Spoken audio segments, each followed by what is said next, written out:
He was never married, though, yes, before his death, he did father a child.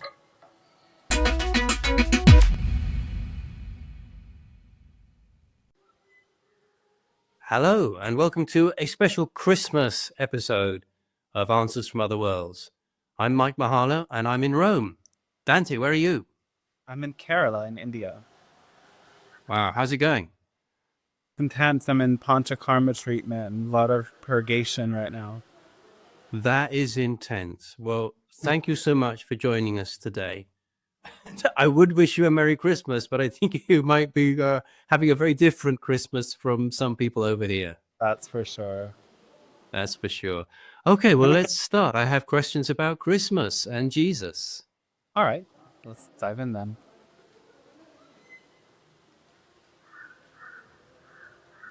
Hello, and we say a fantastic day to you. We are the Palladian Council, and we thank you for allowing this transmission to take place. How can we be of a service to you now? Hello, it's so nice to connect with you. I want to ask about the Christmas story today.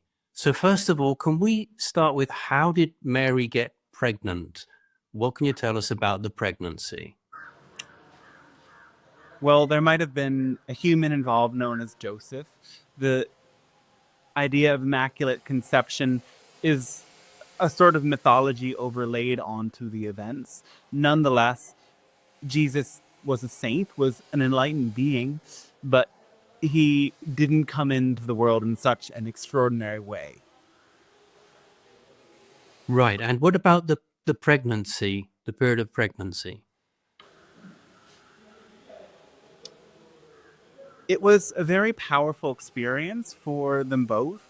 Mary had many visions even before she conceived of angels, of different beings coming to tell her of the coming of a very powerful soul. And so she felt moved by these energies and by these beings.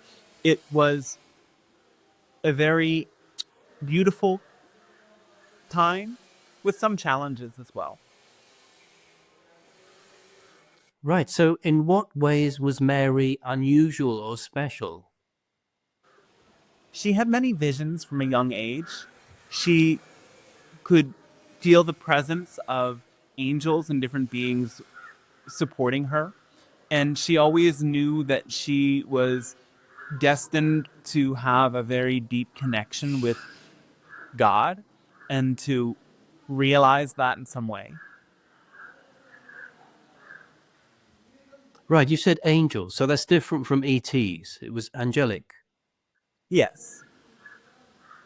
ET beings generally have a form, have a body present in some world, though they can present psychically in the same way that angels do, through visions, through channeling, through different phenomena that allows for contact.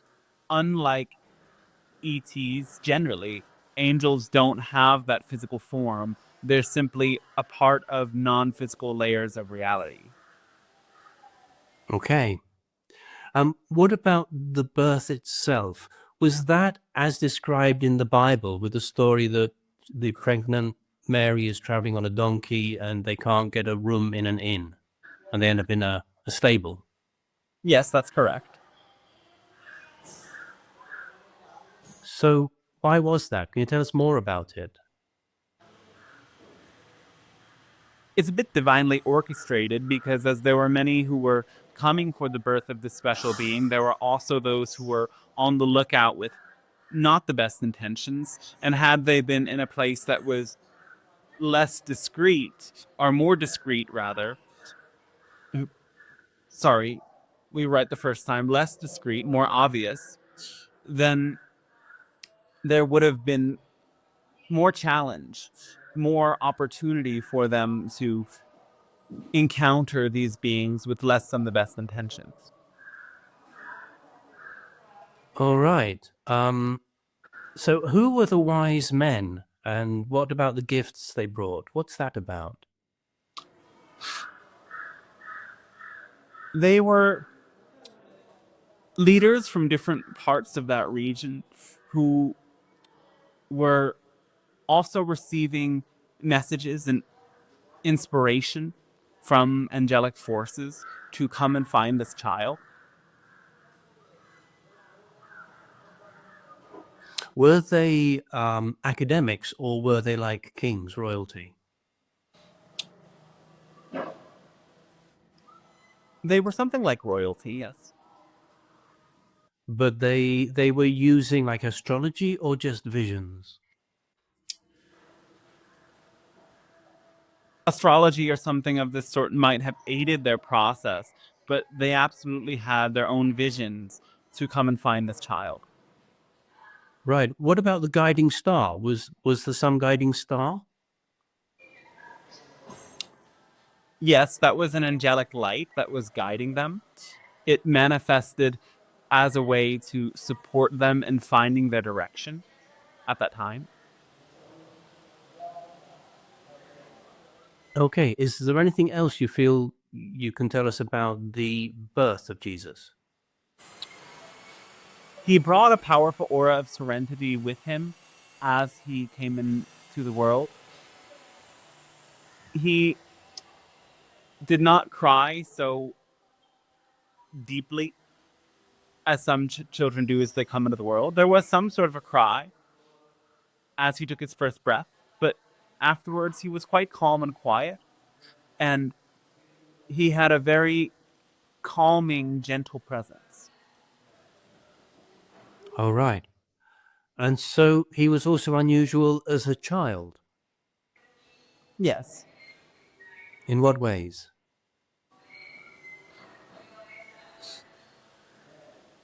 He was a very sensitive soul and already walked many of his teachings and was showing great compassion to others from very young ages. He shied away from competition and he found himself often very introspective and torn away from the crowd. That led to his later mystical searchings and yearnings that sent him on many journeys. Yes, because he disappears from the Bible from adolescence and returns at about 30 years old. So where did he go and what did he do? He traveled to far reaches between Egypt and India in those times, and he was learning both the ways of meditation and different yogic techniques in India, and he was learning through a certain mystery school known as the Essenes that he discovered in the region of Egypt at that time. He went through a series of initiations and practices that supported him in his development and helped him refine his energy and his light body so that he could deliver his teachings and his divine acts. Okay, so Mary and Joseph were not involved in the Essenes. It was something that Jesus became involved in.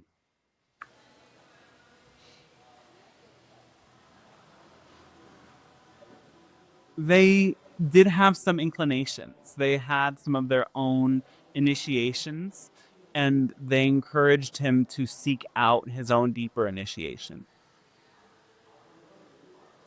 All right, they encouraged him. Yes. Cool parents. So you've talked about the influence of Buddhism and the Essenes. So I want to get a picture of the influences that shaped Jesus during this absent time. Is there anything else that influenced him?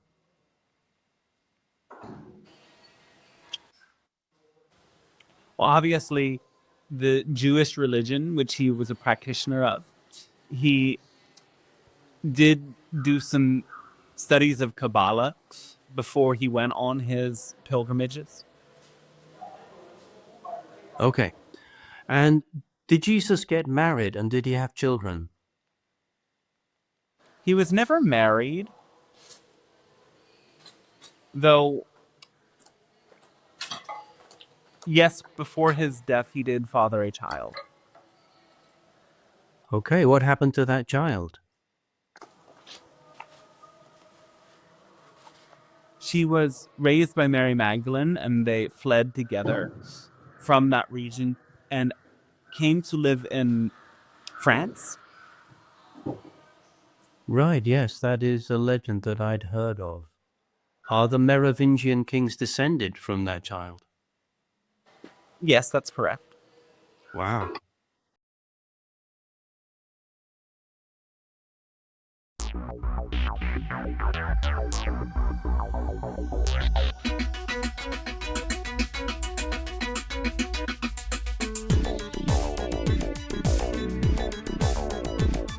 On the spaceship of Babel, we are gliding through the stars on a 5-year mission beyond Jupiter and Mars. A celestial encounter on a future Noah's Ark, and you won't hear us coming as we whisper in the dark.